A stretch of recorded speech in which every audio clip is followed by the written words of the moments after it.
Hi, my name is Anna with Always Right, and today I want to go through a general book review as well as a takeaway for authors for The Clan of the Cave Bear.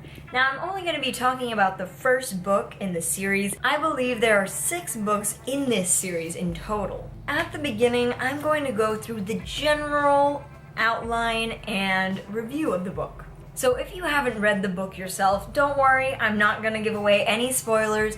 I'll just give you a general summary of it, and then my opinion on some of the matters. In general, this book was published in 1980, and they did in fact make a movie over it. And the entire Earth's Children series that this author wrote has sold over 45 million copies. Now, this book has been in my library for about 7 or 8 years. I even went as far to purchase the audiobook in an attempt to break through the first 100 pages. This one Homo sapien girl, Auel, gets adopted into what I'm assuming is the Neanderthal clan. And this book covers her early years up until I'm guessing around her being around the age of 14 or 15. The first 100 pages or so of this book are spent establishing the Neanderthal culture as well as the setting. That's one of the reasons it took me a lot of effort when I was younger to get through it. But once you do break through those first 100 pages, you get so invested in the story. There were so many chapters where it was so hard for me to put down. I just wanted to read a few more pages to find out. And yes, of course, with a book that is roughly around 450 pages, you're gonna have some dry spells in the middle and kind of near the end. And these dry spells come from a combination of just a little too much detail. Like while I was reading the book, I found myself skipping full paragraphs because I was just like, I don't care about these flowers right now. I want to know more about the people. And because this is a very long book, some of it did start to become predictable. There were some nice plot twists in there as well, but the conflict was kind of lacking on some fronts. The author does use symbolism throughout the book to such a degree that she reflects the Neanderthal way of life that she has led you through the story. She applies it to the formatting of the book. I'll just say it ends like it begins. And that was a nice surprise. So Clan of the Cave Bear ended up taking me about 2 or 3 weeks to get from cover to cover. Now, some of the plot twists probably would have surprised me more if I hadn't have already read some of it and heard some of it already through the audiobook and the first time I tried to read it. So now let's move on to the takeaways for authors or writers from Clan of the Cave Bear. Now, this is a great book to read, especially if you're having trouble describing things within your stories, because this is mostly description, I'll be honest with you, and she does an amazing job. Mainly because she did so much research before she even picked up the pen.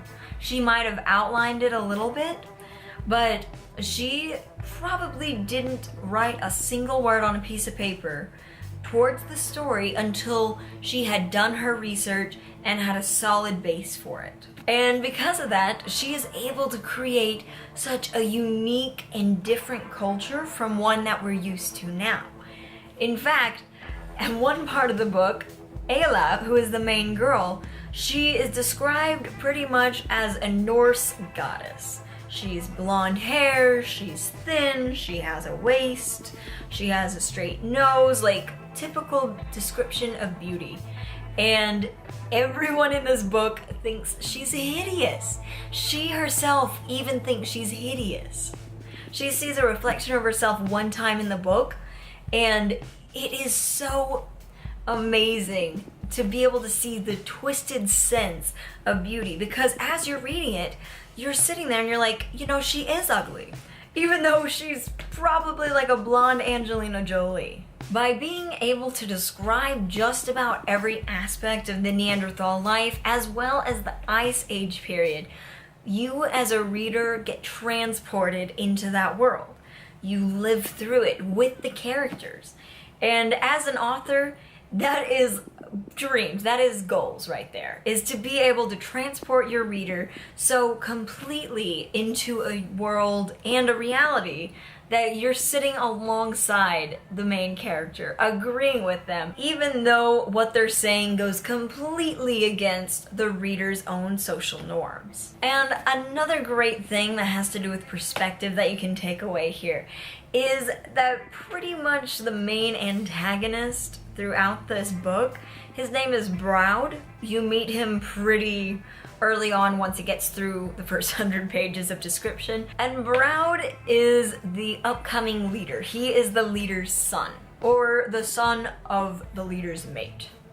And he absolutely hates Ayla.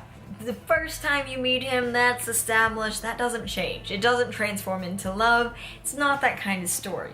However, the reason he hates Ayla is so twisted that even the other clansmen can't understand it. The author takes you into Browd's perspective during these key pivotal moments that Browd starts to develop this hatred for Ayla. And that makes it where the reader is able to understand why Browd hates Ayla. Doesn't make the reader hate Ayla themselves, but it makes the reader be like, I know why he's doing it. The author does some things very well. However, there are some issues within the book. Namely, the fact that, well, the names are very similar throughout it. You have the leader whose name is Brun, and then you have his son, the future leader, Browd. And then I believe there's Uva and Oka, and they're mostly grunt sounds. As an author, you want to make sure that your reader can keep track of the characters. And there were some moments while reading Clan of the Cave Bear where I would confuse the characters, and that wouldn't be corrected until much later on, a few scenes later sometimes. And one thing that this book is lacking is it's lacking a form of transition between when the Neanderthals or Ayla are thinking and to when they're doing stuff.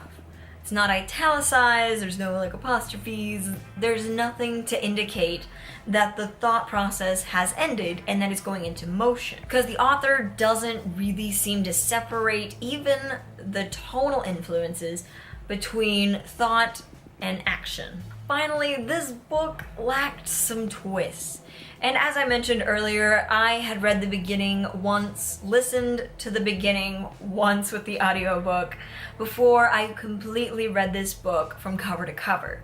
So I knew some of the ones at the beginning.